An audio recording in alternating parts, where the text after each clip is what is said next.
I'm just reading the bill myself, but it includes, being 6 meters away from any bus stop, any public doorway, any Hmm. apartment building, beaches, sports fields, parks. It's an extensive list. It seems to me that the government of British Columbia is starting to back away from decriminalization just when it's starting to show some positive results, which they don't talk about.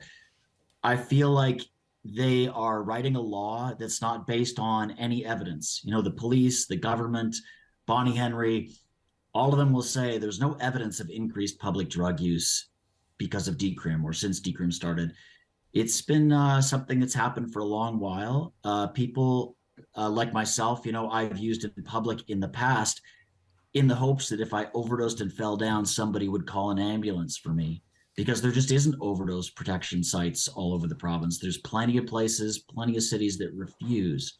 And there's also a housing crisis. So a lot of people just have no choice. This bill doesn't offer a choice for anybody. It does, however, create a very nasty storyline about us drug users. What do you mean by that? Well, I think about one of the government of British Columbia's press releases about this, and it's making things safer for British Columbians, and it has a picture of children playing and blowing bubbles and stuff like that. And it really hurts. It makes us out to be monsters, like I'm a dangerous criminal monster that a child shouldn't even set eyes on. Well, plenty of Vandu members are parents, and we take the protection of kids really seriously.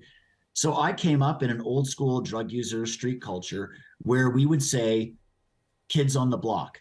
We would call that to each other up and down the block if we saw a family or some children coming through. And the idea was everybody would, if they were smoking rock or dealing or doing something like that, they would just pause for a little bit to let the family go through just as a sign of respect. And you still do that. If you go on the 100 block at East Hastings, you can still hear people say kids on the block and pass it on. When I was coming up, the word goof was the worst insult ever. Goofs a go, they would say. And goof, being the worst insult one could give out, meant child abuser. So we have all been really concerned and protective. So we've Okay. had a bit of a street code, We want to be able to be good neighbors. So do you then agree with the fact that or the complaint or the criticism that even the perception, seeing drug use around children at parks and playgrounds is something that compromises the sense of public safety? Yeah, I think the idea of visible poverty is very disturbing to some people. Lots of drug users are poor, but lots of drug users also are well off.